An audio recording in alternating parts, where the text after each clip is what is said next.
I can't wait to get stuck into this. Chris flies off on holiday, I'll get on Copart and I'll buy a motorbike and he knows nothing about it. I've got this one collected, of course, it won't fit in my little Berlingo van. So the guy's gone and picked it up for me in this nice big van. He's got a ramp. The bike's in gear and it's rocking and I can feel that the engine's turning. So we know it ain't seized up. That's a massive plus straight away. It clicked into neutral. I managed to roll it out the back of his van. We're going to get his van packed up, get him out of the yard, and then we're going to take a look at this one. But like the thumbnail and title said, I can't wait to get into it and see what we've got. I honestly have zero idea where to start with this absolute little peach that I've bought out of Copart, and I mean that. I do not know where to start, so I'm just going to roll a little tiny bit of footage of basically what was displayed at Copart when this bike popped up, because it just popped up. I was bidding on some cars, I see this come up and I thought, what's the story there with that?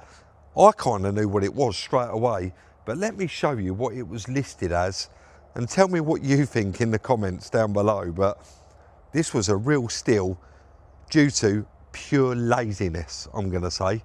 Let me show you. So hear me out here just for a minute, and I'm going to show you the reasons why I got this bike so cheap, and really the things that you're going to look out for when you're going to try and get a little bargain down at the auction. So odometer is not displayed, you're always taking a chance. Primary damage side, category N, does not run, sandwich. The VRN, you can click on that on here when you're a member and it tells you. Highlights, additional info, there is none. Secondary damage there, rear end, the VRN. Body style, motorcycle, colour black, engine 883, drive, two-wheel drive, transmission yes, petrol yes, keys yes, VAT on this one, bit weird, but yeah, it's got VAT on it. V5 on file, additional info, has keys, number of keys, 1. Now I want to show you what Copart listed this bike as. There you go, make, other, model, other. And that is all of the information it give on the Copart listing. And I think most people that looked at it just see other, and automatically assumed this is just another one of them new Chinese bikes that no one really knows about yet. There is no make or model listed for the bike. But there is a little bit of a telltale there when you actually click on that, and that is that chassis number. And you can see there, after the first digit, it clearly says HD. But of course, I copied that, pasted it straight into Car Vertical. Very brief run through the Car Vertical. Again, here, damage detected, financial and legal, failed its last technical inspection. Now that is very, very interesting, isn't it? Because if we click on that, it's actually going to give us a date of when it failed its technical inspection, and it's going to give us a little bit more information there. So rear stop lamp remains when the brakes are released, and that was February 2025. Now if we go back to the damage on this one, it's going to give us a date of the damage. It's been marked as an insurance write-off, and that was April 2025. So now we want to get up the last known mileage of this vehicle. And of course that is going to be on the Car Vertical as well. And you can see there, it's on the 2nd, 2025, 3,888 miles. And that was that failed MOT in February. This, honestly, I can't wait to tell you how cheap this bike was. I want to thank Car Vertical once again for the continued support on the channel. Benefit from a nice little discount off your check. Use that code that's been displayed up on screen throughout the check, or hit the link in the description and it will automatically divert you to Car Vertical and include that discount. Let's get back to the bike. You can see it all checks out absolutely fine. On the back there, LX20 WLW. Lot number, some other code there, not quite sure what that means. But straight away, I mean, you couldn't see this correctly in the pictures, I can show you. And it says there, lost type, theft. This bike's not been hit in the back. It's had a cloned number plate removed off of it. That is it, there's no damage there whatsoever. Literally, where is the damage? Side damage. Can you see any side damage on that bike?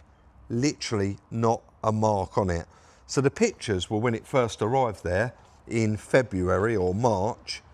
And, oh God, sorry, I'm just reading bits as I'm walking around. Look, 20 other black. Why would you not? I mean, it says it there. It says Harley Davidson on the tank. Did they think that that was pretend? I don't know. Did they just use a real crappy car motorcycle database checker to check them? But in the pictures, this looked mint when it arrived. But again, where's the side damage? There's no side damage this side. Oh, hang on. I think I found it. There's the side damage. Oh dear. There is literally nothing wrong with this bike. The front of it, again, it hasn't got a mark on it. The tyres are like new. It's got all its original tyres. So no mileage displayed. Got the key fob with it. Probably going to have a battery put in that. And yeah, no mileage displayed. But obviously it showed us on the car vertical what mileage it failed on, didn't it, on that MOT. So I don't think it's going to have done many more miles than what it failed on, because it wasn't MOT'd after that. I guess let's get the seat off, see if we can get the battery on charge, get some life in it. I don't think there's going to be anything wrong with that engine, and I'm just saying that straight out there now, because this is stolen recovered, right? The only issue we might have is this might not be the original key fob, and we might need to program it. But on these, fortunately, if you've got the code, you can use the indicators to enter the code to start the bike. And I'm sure, because I've got a V5 for it, I'm going to be able to get that code from Maidstone Harley. Anyway, let's get the battery off and make a start on it. So there's actually something going on here, guys, that I might as well tell you now. That bar that's coming off the back's never going back on this bike. That's going straight to my house, and that's for my bike, for Claire to lean on, because I sold my last bike and let that bar go with it, and it was a big mistake. Anyway, once I got that off, I've taken the 10mm out of the seat, and then you've got a little 10mm on the bracket for the battery there, and then just two 10mm holding the battery in. I'm going to slide the battery out and then ring around and see if I can get one of them found today. Honestly, I've got a good feeling about this, and I'm sitting here smiling like a Cheshire cat. It's such a lovely bike, it really is. Everything is really nice about it. The battery is completely toast. Let me show you. I've got it in here. In fact, I'm going to turn it off.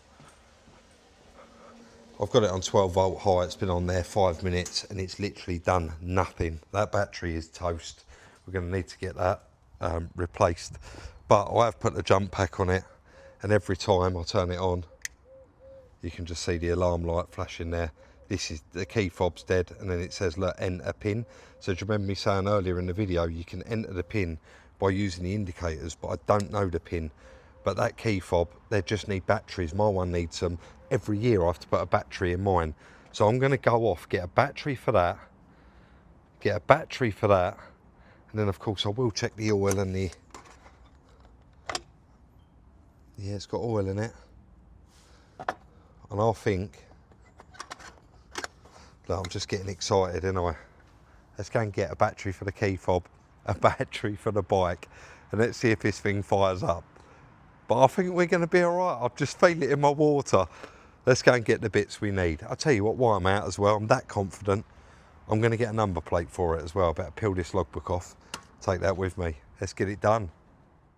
There's no flies on some of you in the comments, and you will notice that I've got a change of clothes on. So yes, it is the next morning. I reached out to Tayna and they sent a battery out overnight, and here it is. So straight back in, got your two little 10mm, got your 10mm bracket on there, and pretty much we're going to be ready to fire this one up. Fingers crossed.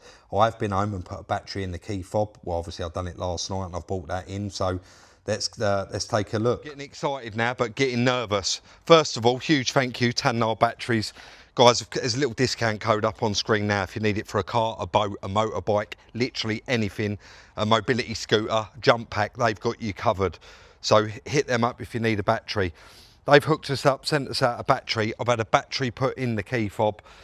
The little immobiliser light is on, and the ignition has come straight on. 3,891 miles. We knew it was going to be around those miles, didn't we? I'm putting it off. It's in neutral. Let's leave that there. So I've got that security code, but it's reading the key fob, which is great. Let's send it.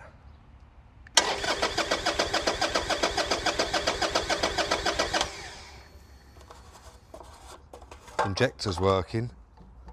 And it has got, I did check the fuel, and the fuel actually looks really good. And it certainly smells nice and strong, so I don't think we're going to have an issue with that. Let's prime it again. So each time you turn the ignition on and off, you can hear it's priming it.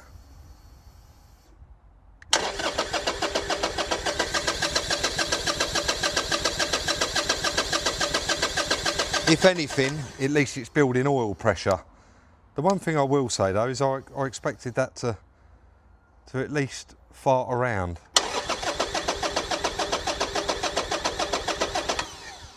I'm just going to show you, I'm going to leave that ignition on.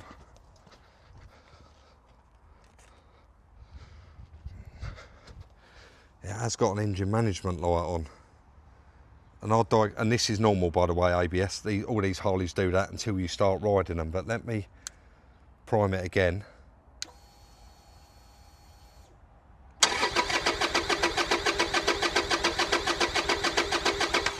It's not even trying to fire, is it? I have noticed there's a diagnostic plug there, so I don't want to pull on that too hard with one hand and end up pulling the wires out of it. So you can see there, and I never broke this little clip, but it says main fuses there, and there's I believe, another little trickle charger there or something. I guess I'm gonna have to get in there, have a good look, aren't I, and just check through that main fuse. I wouldn't think it'd turn over though. Let me get all that checked out, and then we'll have another look. My poker face is terrible. I noticed the fuse here, it's blown, so I've run out to that little red Fiesta, see if I can nick one out of that, because I don't think we got any little ones in the cupboard. And then I quickly realised that didn't have them, so I've managed to find one. Let's get it fitted and take a look. Right, I've zoomed in as much as I can because I want you to see what I found. I did try and show it on the time lapse. Inside that fuse box, God, how can I do this? You can see that is blown. I've got a replacement, but I've just gone to put it in, and hopefully you can hear it as I'm putting it in.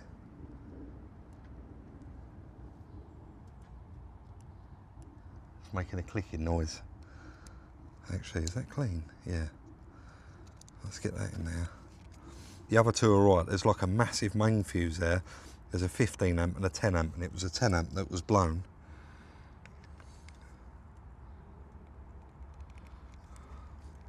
That doesn't seem to fit very oh yeah, it does, yeah. Right, let's try that. Let's zoom you out a little bit. A little bit too close there.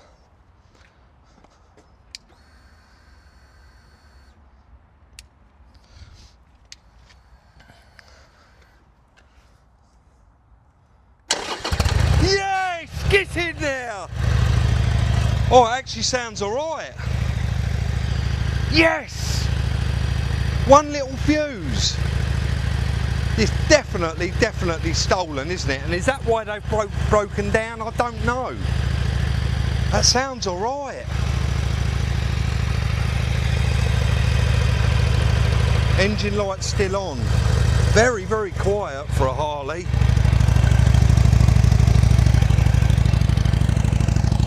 Here, look. Original MOT failure, they're still stuck on now. I can't believe that. Yes, yes, yes. And to top it off, I probably haven't even told anyone yet. I'm just going to turn that off, check the oil. Chris is on holiday while I'm filming this. He doesn't even know I bought it.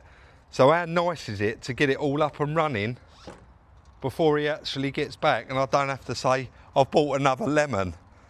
I don't really know what to do now. I think I'm going to run it up. I'm going to let it get up to temperature, and then I guess, guys, we're going to go from there. I am made up. How good. Let me just start it up again quickly. Side stand. On the button. On the button. I'm going to let it warm up for a little while. I am going to let it warm up. It's air cooled, isn't it? What What could possibly go wrong? Let's leave it for a minute. Sorry, I know I get a little bit excitable, I do, don't I? But I'm just being productive here. While it's running right up to temperature, I've just got a cloth with a bit of thinners on it, and I'm just wiping off the writing that's been written all over the tank and the rear mudguard, and really just to see if there's any like damage underneath it, any scratches. This bike is covered in dust, so off with that lot number, and I'll just put it in first gear there, and you can see, just pulled it forward a couple of mil. Let's take a look at it. Honestly, I can't believe it. This is the bargain of the year, this is. It's been running now for about 20 minutes. It sounds beautiful. It really does sound lovely, and you can see I've just pulled it from there to there. I'm not going to ride it without my crash helmet on because someone will give me an hard time. They always do. Anyway, sounds absolutely spot on for one of these. But I've checked the oil's all pumping lovely, it's got nice and warm. There's not a lot to do to this. I am going to give it a clean up, I think. I need to work out what's wrong with that brake light. I don't know if it's the front pedal or the rear pedal. So basically they've got a switch on them. So there's a switch here on this front brake lever, and the switch will be in here somewhere, and that's going to want looking at. Just make sure that that's all right. I have sprayed it all up with some WD, and then of course you've got your rear one down here. I ain't gonna lie, schoolboy error. I just went to pull the rubber boot off, and I just touched my finger on the exhaust. Stupid really, because of course I know it's hot. I've just started it up, haven't I? So I'm going to let that cool down and go through all of that and get them brake lights working. I'm also going to whip and pick up a rear number plate for it, and we're going to clean it up. This is a nice bike, and you can already see I've started to modify it. I've just took off that pillion seat, and how much better does that bike look? Guys, I'm so excited about this, and I'm really excited that Chris is going to get back, and he's going to go, what's that, a new bike? And not even know that we bought it out of Copart and we've rebuilt it in this video. Let's get on, stop talking about it and get it done. You'll have to bear with me, I do get my words all muddled up. I was saying there that I'd rebuilt it all, but I don't think this is quite a rebuild, is it? This is more of fit a battery, get it going, and give it a bit of a clean up. So I just pulled the hose out, bit of Jenny Chem 101 cleaner, sprayed it around it, bit of wheel cleaner, a little tiny bit of soap, just wiping the dust over really, and then just hosed it off. I think that's as far as I want to go with it. I don't want to cover the engine in water. You've got electronics and all bits and pieces there. I don't want to go to town on it. So just a quick wipe off, and that is it. I'm so happy with how this little bike's come out. Number plate on. Also, I'm probably not going to be able to show it. Let's stick that there. I've fixed the brake light issue, and that was purely the little switch in there. I just took it apart, cleaned it up, started on the front brake first, so little 10 under there, little flat-ended screw, took the whole lever out, checked the front one, and it happened to be the front one. Otherwise I'd have had to have moved on to the back one. But this bike now, it's on the button, first flick, but the engine light is still on. And I've run it a little bit. I need to get this sticker off. You can see I've just given it a little bit of a clean, but look at how nice that bike's come up. I've had to put this seat back on it as well, because there isn't no bracket for the single seat to bolt back here in the bolt hole. So temporarily I've had to put that one back on there. But what I have got in the garage at home is a single seat for my 48, and I know it's going to be exactly the same, so I can chuck that on there as well. What I have done is book this in for an MOT. I can't get it in till tomorrow. And what I've done is booked it in round the motorbike shop for an MOT, so that they can plug it in, clear down that code, which is, I reckon it's just going to be battery related. And also while it's there, I said, can we chuck a set of plugs in it and an oil and filter? So after tomorrow, I think this is going to be a well sorted little bike. Let's drop it off there in the morning and see how we get on.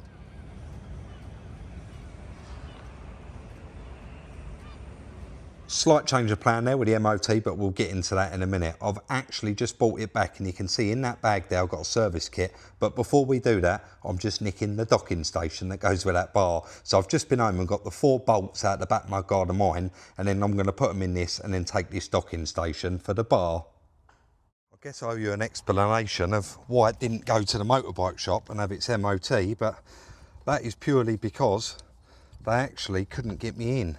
And I did say to him yesterday, they could get me in for an MOT and a service, but the service wasn't until the next day, and the MOT wasn't until later that day. So what I decided to do was just go and get the kit, got it MOT where we get the cars done, and decided to go and get oil filter and everything else we're going to need, and actually do the service myself. I've done quite a few. I've had 3 of the 48s now, and they're all exactly the same, these Sportsters. They're all very, very similar. So oil filter, and I'm going to be doing the gearbox oil filter as well, because I found the supplying dealer for this bike in London, who originally supplied it new. I've called them because these bikes are meant to have a 1,000-mile running in service, and they've got no record of this bike ever going back there for any service work, but it has had 2 tyres put on it. And I said, why would it need 2 tyres with such low mileage? He said, because of course, and it was pretty obvious once he said it, they don't repair punctures on motorcycles, do they? So I'm just going to let that drain out, and then we'll get that plugged back in, and we'll change the oil filter and then refill the oil. It's actually a nice straightforward service to do, and you can keep your receipt, write the mileage on there, and it is a service in your record. It's out of warranty now, this bike, so it's absolutely fine to do it yourself. Now, it was actually going to be around £220 to service this, and when we do the numbers in the end and you see how much I actually paid for the service kit, you'll see that do you know what, for the 30 minutes, 40 minutes it took, it's definitely worth doing yourself. I'm going to say they was definitely due. They're completely original. And don't they look nice and bright now? Well, for a start, I don't think you can go wrong with a black bike. Anyone that likes bikes is going to say that's actually quite a nice looking bike. Someone's going to put in the comments now, well, I think it's ugly, Rob, but that's the way it is. Now, we know that Chris is not I'll say he's not a fan. He doesn't mind a bike, but not something he would buy. You're going to have to excuse me squinting as well. It is quite bright. Now, I was looking at cars and this popped up, and like I said to you previously, other, it kind of ruined it, I think, for anyone else that was going to bid on this little bike. It turned up, it was completely misrepresented, wasn't it? In a good way for once. That it had side damage and rear damage, and I think we've established quite quickly there ain't no damage on this bike. So a lot of you are going to be shocked to know that I actually won this bike for £1,900 and I can't actually still believe it. £1,900. Now that does sound really cheap, but with the VAT and the fees, because there was VAT on this one, it actually come to £2,746.80. Still very, very cheap. Still a very, very cheap bike for that money. Now the estimated retail, what they paid out on this particular bike was £8,100. So that's what the previous owner got. I've had a look and they're around the £8,000 mark still now. It's only done 3,000 miles. The best bit about this bike is the MOT was 25 quid, the fuel was £10, the service kit, which was the oil filter, gearbox oil and 2 new plugs, was £115.20. The battery was kindly supplied by Tayna Batteries, and there's a discount code in the description for them. The little key fob battery I actually had in the kitchen drawer. Claire's got an assortment of batteries, so I got it out of there. Recovery, I give them £100 for it. We got a total price for this 2020 little Sportster of £2,997. Now, I'm going to ask for this bike, and tell me in the comments if you think I'm being fair, because it's a lot of profit of £2,003. I'm going to ask £5,000 for this lovely little low mileage 883 Sportster. And do you know what's probably one of the most exciting bits about this for me as well is I've managed to buy this bike, do everything to it and get it finished how it is before Chris even knew that we owned it. The first thing he's going to know about us owning this is the £2,000 profit that we've made while he's been away on holiday. And for me personally, that's a lovely thing. That is really, really nice, because he's coming back to another one done, turned around and ready to go out the door. So I'm going to list this bike 2 days after it goes out on Instagram for sale. And I've got a funny feeling there's going to be a queue of people for this little bike because it is dirt cheap at £3,000 behind retail. And I'm going to do it again. It is on the button. I've got the security code, I've got the keys. It's got a year's MOT with no advisories. It only failed last time on that brake light, and that was the front lever. It's also got a service. It's got a nice new back tyre that we found out today. It is ready to go. If you did enjoy this video, I would really appreciate that thumbs up. Don't forget, drop your comments and your thoughts in the comment section. Let me know what you think of the bike. I know they're not everyone's cup of tea, but we do like to throw one in there now and then because I'm a biker. I love a bike, and when one comes up like this and it's an absolute steal, of course I'm going to buy it, aren't I? If you don't follow us already on Instagram to buy one of our vehicles, you can follow us there at Salvage Rebuilds. We got TikTok and Twitter as well. And of course, if you want the chance to buy one of our vehicles, all you need to do is wait for it to come up on Instagram for sale and then reach out at salesSRUK@gmail.com. That hasn't got an at the beginning of that, by the way. It's just salesSRUK@gmail.com. I'm just going to get some brake cleaner and just blow off the underneath of it, where I've done the gearbox oil and of course the engine oil and around the filter housing. I'm going to clean up, put this one inside, and that is another one wrapped up. Guys, we'll look forward to seeing you all very, very soon in the next one. And I've got no joke for you.